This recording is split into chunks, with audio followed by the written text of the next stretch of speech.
Today we start new chapter electrostatics. देखो अभी अपन आज नए चैप्टर चालू करें इलेक्ट्रोस्टैटिक। तो मैं आज पहले बेसिक पढ़ा हो 11th स्टैंडर्ड का, ठीक है। देखो चार्जेस ग्लास और रब विथ सिल्क, तो क्या होगा? ग्लास रॉड है, सिल्क के ऊपर ऐसे रब किया। देखो ये एटम है, एटम के अंदर number of proton and number of electrons are same. समझो एटम है, इसके अंदर 10 प्रोटॉन है और 10 इलेक्ट्रॉन है। प्रोटॉन के ऊपर पॉजिटिव चार्ज होता है, इलेक्ट्रॉन के ऊपर निगेटिव चार्ज होता है। जितने प्रोटॉन है उतने इलेक्ट्रॉन्स है। Atom is electrically neutral. Atom ये इलेक्ट्रिकली न्यूट्रल रहता है, एटम के ऊपर कोई चार्ज नहीं रहता कि जितनी संख्या प्रोटॉन की होती उतनी संख्या इलेक्ट्रॉन की होती। समझो ग्लास रॉड है और ये सिल्क है, ठीक है। तो रब करने के बाद क्या होगा? Some electron is transfer from glass rod to silk. Rub करने के बाद में इसमें के इलेक्ट्रॉन सिल्क के ऊपर जाएंगे। समझो 3 इलेक्ट्रॉन सिल्क के ऊपर गए, कितने बाकी रह गए? 3 इलेक्ट्रॉन्स, 7 इलेक्ट्रॉन। तो क्या होगा यहां पे? ये जो ग्लास रॉड है समझो, इसके ऊपर प्रोटॉन 10 प्रोटॉन है और 7 इलेक्ट्रॉन है। तो प्रोटॉन की संख्या ज्यादा है, तो ग्लास रॉड के ऊपर पॉजिटिव चार्ज आएगा और सिल्क के ऊपर ज्यादा इलेक्ट्रॉन होगा, इसलिए निगेटिव चार्ज हो जाएगा। Charges are 2 types, positive and negative.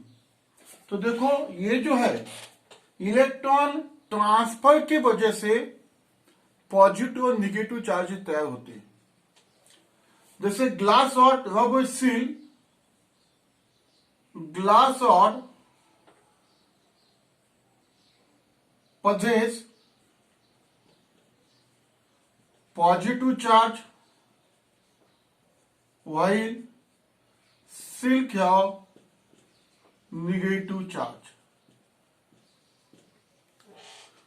यानी सिल्क के ऊपर निगेटिव चार्ज आ जाएगा और ग्लास रॉड के ऊपर पॉजिटिव, यानी इलेक्ट्रॉन ट्रांसफर होते, इसके वजह से चार्जेस तैयार होते, पॉजिटिव एंड निगेटिव। देखो चार्ज कितने, यानी plus Q is equal two plus minus, यानी नंबर ऑफ इलेक्ट्रॉन, कितने इलेक्ट्रॉन ट्रांसफर हुए अगर तुमको निकालना है तो ये निकाल सकते ये फॉर्मूले से। क्यू यानी charge is measured in coulomb. देखो चार्ज ऑन इलेक्ट्रॉन होता 1.6 - 19 कूलम, इतना चार्ज होता। कूलम इज ऐसा unit of charge.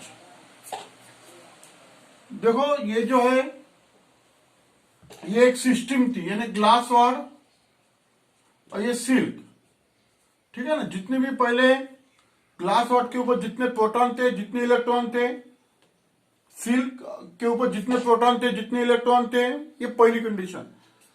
Electron transfer होने के बाद में number of proton and number of electrons are same. समझ में है ना? तो total amount of charge will be same.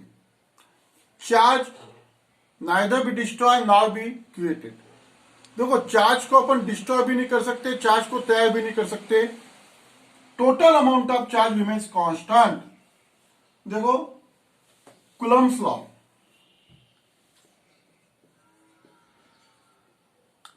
Coulomb's law. देखो 2 चार्जेस है Q1 Q2।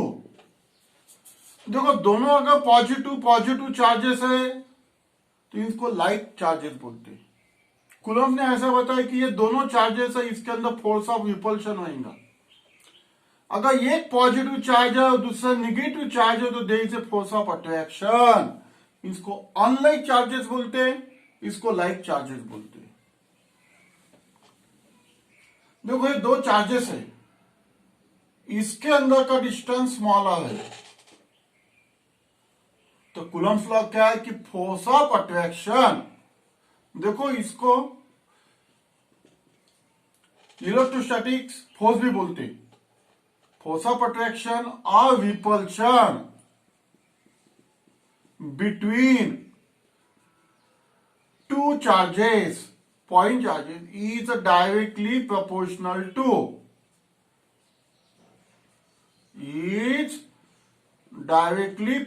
to product of magnitude of two charges. Product of magnitude यानी Q1 Q2, समझ में है ना, and inversely proportional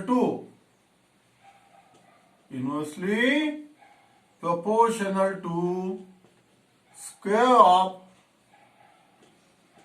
distance between them. इसको बोलते कूलम्स लॉ, यानी force is directly proportional to product of magnitude of two charges and inversely proportional to square of distance between them. Magnitude बोला है, समझो ये 100 कूलम का प्लस 100 कूलम का है, ये -10 कूलम का है, तो यहां पे तुमको 1000 यानी ये Q1 की वैल्यू 100 ही लेना पड़ेगा और Q2 की वैल्यू 10 लेना पड़ेगा, इसका मैग्नीट्यूड लेना पड़ेगा, समझ में है ना, माइनस प्रोडक्ट के अंदर माइनस लेना नहीं। तो this is known as a Coulomb's law, इसको कूलम्स लॉ बोलते हैं। अगर दोनों ये पॉजिटिव है ये निगेटिव है तो ये force of repulsion, force of attraction बनेगा। अगर दोनों पॉजिटिव है तो फोर्स ऑफ रिपल्शन, इसको कूलम्ब फोर्स बोलती और इलेक्ट्रोस्टैटिक फोर्स बोलती इसको, ऐसा लॉ है ये, कूलम्स लॉ बोलती इसको। फोर्स ऑफ अट्रैक्शन और repulsion between two charges is directly proportional to product of magnitude of two charges and inversely proportional to square of distance between them. इसको बोलते कूलम्ब्स लॉ। अगर ये distance कम है तो force ज्यादा रहेगा, ये डिस्टेंस ज्यादा है तो फोर्स कम रहेगा, ठीक है, it is known as a Coulomb's law. ये पॉइंट चार्ज है, पॉइंट चार्ज है जिसका डायमेंशन कम रहता है as compare to the distance, ये पॉइंट चार्ज है, ठीक है, ये कूलम्ब्स लॉ है। देखो अभी F is directly proportional to Q1 Q2 upon R square 1/4 pi epsilon Q1 Q2 upon R square. ये जो है ये कांस्टेंट है फॉर इलेक्ट्रिक फील्ड। जैसे अर्थ प्रोड्यूस है ग्रेविटेशनल फील्ड, वैसे ये जो चार्ज है इलेक्ट्रिक चार्ज, ये electric charge electric field produce करता है और इसके लिए ये कांस्टेंट यूज है, ये कूलम्ब्स ने यूज किया है, इसको एप्सिलॉन बोलते हैं, एप्सिलॉन, इसको बोलते हैं परमिटिविटी ऑफ मीडियम। ये लर्न करून टाका, ये कांस्टेंट है, परमिटिविटी कांस्टेंट 1/4 पाई एप्सिलॉन, याला म्हणतात permittivity of medium, epsilon law, ठीक आहे, हा झाला Coulomb's law.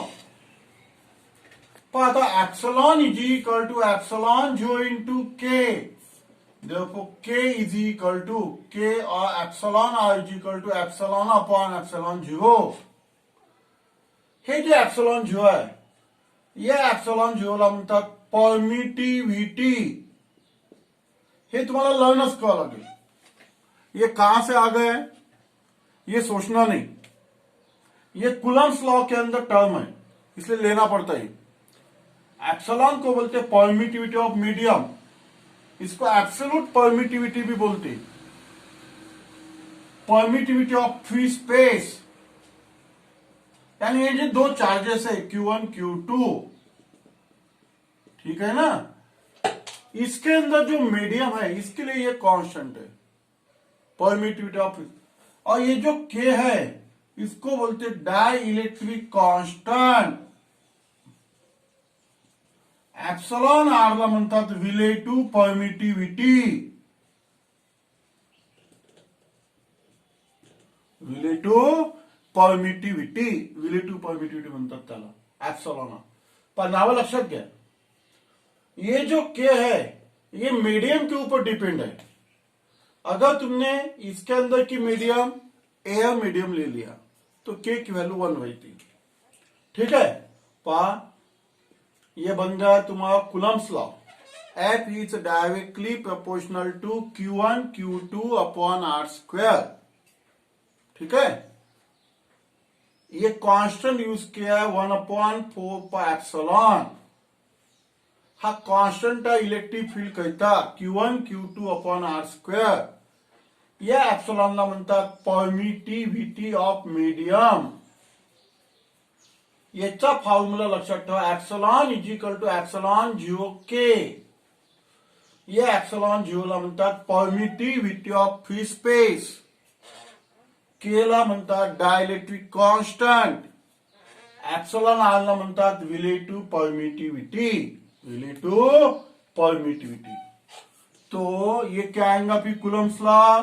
F is equal to 1/4 pi epsilon 0 K Q1 Q2 upon R square. ये बन गया कुलम्स लॉ। एप्सिलॉन की वैल्यू डाल दिया। अब देखो एयर मीडियम होंगी फॉर एयर तो K इज इक्वल टू 1। इसके अंदर ये जो दो चार्जेस है, ये दोनों चार्जेस के अंदर अगर एयर मीडियम रखिए तो K की वैल्यू 1 पकड़ना। अगर वाटर मीडियम है तो K की वैल्यू 80 पकड़ना। मेटल है तो K is equal to infinity. समझो इसके अंदर मैंने मेटल डाल दिया तो K की वैल्यू इंफिनिटी लेना, यानी नीचे इंफिनिटी बन गया। Any quantity in zero F is equal to zero, यानी फोर्स ऑफ अट्रैक्शन रिपल्शन नहीं होगा। ये जो अपन मीडियम लेंगे वो मीडियम के ऊपर K की वैल्यू होती है। जैसे 3 वैल्यू मैंने बताया तुमको, समझ में आया ना। जैसे एयर मीडियम रखा तो K की वैल्यू 1।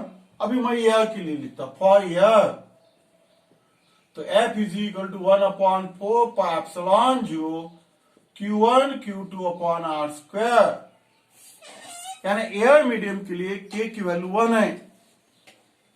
ये हो गया कुलम्स लॉ। ठीक है ना, ये कुलम्स लॉ का फॉर्मूला याद रखना है 1/4 pi epsilon 0 Q1 Q2 upon R square. Coulomb force बोलते इसको, इलेक्ट्रोस्टैटिक फोर्स बोलते।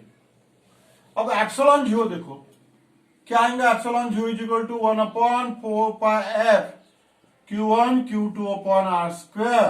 ये आप इधर लेके आओ, एप्सिलॉन 0 इधर लेके जाओ। SI unit of epsilon 0 is, इसका ऐसा यूनिट निकालेंगे अपन। देखो ये जो चार्जेस है, charges measure in coulomb. SI unit of charge is coulomb. Coulomb into coulomb, coulomb square upon 4 pi numerical number, इसको यूनिट नहीं है। Force is measure in newton, distance is measure in metre. SI unit of epsilon 0 is coulomb square per newton metre square. Coulomb square per newton metre square, ये unit है epsilon 0। Epsilon 0 की value इतनी हुई थी 8.85 × 10⁻12 coulomb square newton metre square. देखो ये board के problem में गिवन रहती, लेकिन एखादी बार एखादे प्रॉब्लम में गिवन नहीं हुई तो याद कर लेना कि epsilon 0 is equal to 8.85 × 10⁻12 coulomb square per newton metre square. और ये जो वैल्यू है, ये जो क्वांटिटी है 1/4 पाई एप्सिलॉन 0, जैसे तुमको मालूम है पाई की वैल्यू 3.14, एप्सिलॉन 0 की वैल्यू 8.85 × 10⁻12। ये वैल्यू रखने के बाद, ये कैलकुलेशन करने के बाद इसकी वैल्यू तो 9 प्रॉब्लम के लिए ये वैल्यू डायरेक्ट लर्न कर लेना तुमने। 1/4 पाई एप्सिलॉन 0 की वैल्यू हुई थी 9 × 10⁻9। ठीक है, तो ये होगा कुलम्स लॉ एप्सिलॉन 0। ठीक है, अब देखो charge is 1 coulomb. Charge is 1 coulomb. 1 coulomb की अभी डिफिनेशन बताता मैं। समझे दो चार्जेस है Q1 Q2, दोनों आइडेंटिकल चार्जेस है। It is separated by R distance लेंगे अपन 1 मीटर। R डिस्टेंस लेंगे 1 metre. F is equal to 1/4 pi epsilon 0 Q1 Q2 upon R square.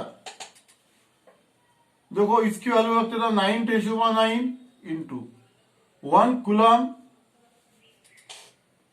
1 coulomb into 1 coulomb 1, और ये डिस्टेंस 1 मीटर स्क्वायर। तो F is equal to 9 × 9 newton. देखो charges की value मैंने 1 coulomb रख दिया, 1 इंटू 1 यानी 1, ठीक है। ये जो चार्जेस है दोनों, टू आइडेंटिकल चार्जेस, इनकी वैल्यू मैंने 1 रख दिया, 1 इंटू 1 यानी 1, डिस्टेंस 1 मीटर रख दिया, तो ये भी यानी फोर्स। देखो अभी डिफिनेशन कैसे करना है। अगर ये दो चार्जेस 1 मीटर के ऊपर रखे हैं, अगर ये चार्जेस 1 मीटर के ऊपर रखे हैं और इसके अंदर फोर्स ऑफ अट्रैक्शन और रिपल्शन इतना है, कितना, 9 न्यूटन, तो ऐसे बोलना दी चार्ज इज 1 कूलम, ये चार्ज 1 कूलम की है। जर समजा हे दोन चार्जेस 1 मीटर अंतर ठेवले आणि त्यामध्ये एवढा फोर्स असेल 9 न्यूटन, तर आपण असं म्हणायचं की दोन चार्जेस 1 कूलमचे आहे। तो this is the definition of charge, 1 coulomb. लिखने का कुछ काम इसमें अंडरस्टैंड कर लो। ये पूरा पार्ट जो मैंने पढ़ा है 11th स्टैंडर्ड का है, समझ में है ना। यानी चार्ज जो है मेजरिंग कूलम, कूलम की डिफिनेशन मैंने की है, कैसे करना है कूलम की डिफिनेशन। दो चार्जेस हैं, इनके अगर इसके इसमें 1 मीटर डिस्टेंस रखना है, अगर दोनों चार्जेस के अंदर इतना फोर्स एक्सर्ट होगा 9 अब ये जो फोर्स है ये फोर्स ऑफ रिपल्शन भी हो सकता है, अट्रैक्शन भी हो सकता है, लेकिन मैग्नीट्यूड उसका इतना होना चाहिए 9 न्यूटन। तो बोलना ये दो चार्जेस है, 1 कूलम के दो चार्जेस है। This is the definition of coulomb, this is the definition of coulomb. तो देखो आज मैंने इलेक्ट्रोस्टैटिक चालू किया है, एक्चुअली 12वीं का टॉपिक है, 8 नंबर का, ठीक है, लेकिन अपन जो 2-3 पीरियड के बाद में चालू हो जाएगा। अभी तुमको पहले बेसिक पढ़ना पड़ेगा 11th स्टँडर्ड, तुम्हाला अख्खं बेसिक शिकावं लागेल पहिले। जसं तुम्हाला मी सांगितलं कुलम्स लॉ, नंतर 1 कूलमची डिफिनेशन, समजलं ना, कुलम्स लॉ लक्षात पाहिजे, पाठ पाहिजे कुलम्स लॉ। मग याच्यानंतर इलेक्ट्रिक फील्ड, मग लाइन ऑफ फोर्स, समझ में है ना। तो आज का पार्ट समझ में आ गया है, कुलम्स लॉ समझ में आ गया है।